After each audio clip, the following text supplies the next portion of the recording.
आज के युवाओं को ये नहीं पता कि जिस एजुकेशन सिस्टम को वो पढ़ रहे हैं वो एक साजिशन आपको पढ़ाई जा रही है। जितनी भी कंपनियों में आप जॉब करने के लिए जा रहे हो, ये पूरा एक वैश्विक प्रोपेगेंडा है ताकि आप लोग उन चीज़ों में उलझे रहो।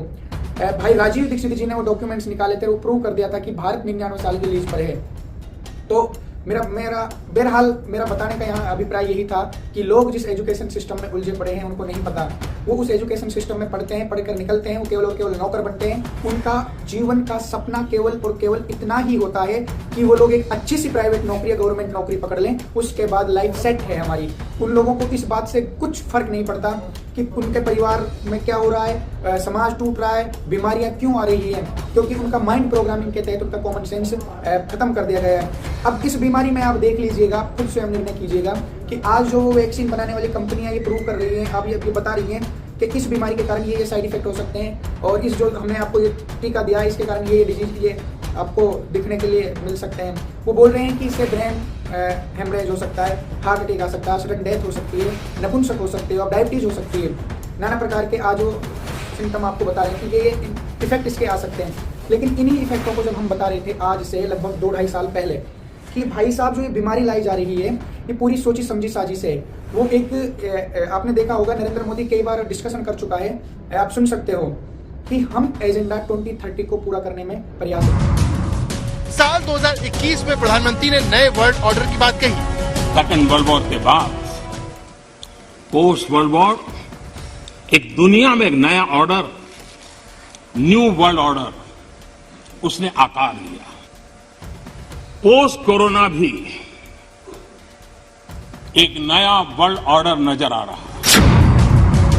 साल 2022 में नरेंद्र मोदी ने फिर न्यू वर्ल्ड ऑर्डर के बारे में बताया। एक नया वर्ल्ड ऑर्डर एक ऐसा टर्निंग पॉइंट है कि हम लोग एक भारत के रूप में इस अवसर को गंवाना नहीं चाहिए। मेन टेबल पर भारत की आवाज भी बुलंद रहनी चाहिए। साल 2023 में प्रधानमंत्री न्यू वर्ल्ड ऑर्डर को लेकर लामबंदी करते हैं। In the last century we supported each other in our fight against foreign rule.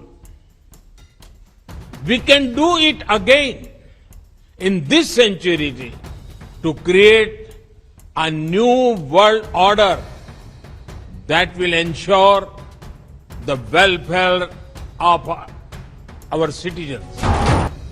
Agenda 2030 the great reset, ये जो मैं टेक्निकल वर्ड आपको बोल रहा हूँ, इन वर्डों को आप सर्च कीजिए क्योंकि आप तभी समझ पाओगे कि ये जो पूरा का पूरा खेल चला हुआ है वो किस आधार पर चला हुआ है।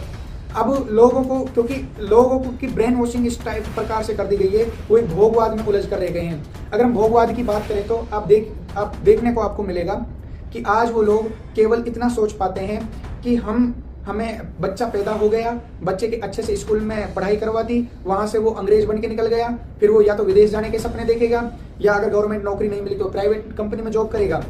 उस प्राइवेट कंपनी में जॉब करेगा, उसके बाद उस सपना देखेगा अच्छी गाड़ी का, अच्छी शादी का, और वो हर संडे को या महीने में 1 दिन 2 दिन निकालेगा अपने घूमने के लिए।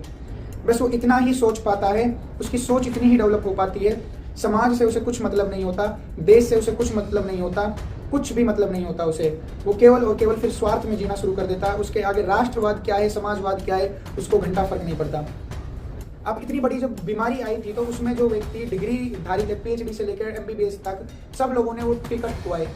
क्या उनके अंदर इतना भी कॉमन सेंस पैदा नहीं हुआ कि वो PhD कर गए, वो डॉक्टर बन गए कि वो क्या सही क्या गलत है? क्या वो भूल गए थे क्या इस बात को कि किसी भी वैक्सीन को बनाने में कम से कम 10 साल का समय लगता है? 5 साल तो उसके साइड इफेक्ट आने में समय लग जाता, देखा जाता कि कहीं साइड इफेक्ट तो नहीं आ रहे। पहले कुत्तों पर, बंदरों पर, मतलब जानवरों पर उसका ट्रायल होता है। जब कहीं जाकर जब उनको लगता है कि अब ना तो इसके कोई साइड इफेक्ट हैं, ना इससे नपुंसक होंगे, ना इससे कोई बीमारी आएगी, तो तब कहीं जाके वो वैक्सीन पहुंचाई जाती है मनुष्य तक। लेकिन आपको जो इस बीमारी, ये केवल और केवल आपको मारने के लिए दी गई थी। ये डीपॉपुलेशन का एजेंडा था। ये पूरे वर्ल्ड की आबादी को कम करना चाह रहे हैं, पूरी वर्ल्ड की आबादी। और ये क्यों करना चाह रहे हैं, इस चीज को समझने के लिए आपको समझना पड़ेगा पूरा का पूरा न्यू वर्ल्ड ऑर्डर। अब न्यू वर्ल्ड ऑर्डर तो आपको तब समझ में आएगा ना जब आपको फुर्सत होगा। आपको फुर्सत ही नहीं है क्लब में जाने से, मूवियां देखने से, गधों की तरह मजदूरी करने से। अब मैं आपके पास पर्सन ये नहीं लगा रहा कि आप अपनी आजीविका के लिए कुछ मत कीजिए, लेकिन कर सकते हो आप फिर भी। लेकिन आप इन वैश्विक षड्यंत्रों को समझिए कि किस प्रकार से आपको नियंत्रित करा जा रहा है। आज आप घर में आप तय कीजिए, बिना यूरिया डीएपी का क्या आप अन्न खा पा रहे हो, बिना केमिकल का फ्रूट खा पा रहे हो? क्या ऐसी चीज है जिसे आप ऑर्गेनिक खा रहे हो, जिसके अंदर जहर ना हो? अब अगर आप इतनी पीएचडी कर चुके हो, आपने इतनी डिग्रियां ले ली है, इतना कमा रहे हो, उसके बावजूद भी आप अच्छा नहीं खा रहे, तो मैं आप लोगों को से आप क्या ही कहूँ, आप स्वयं चिंतन कर सकते हो।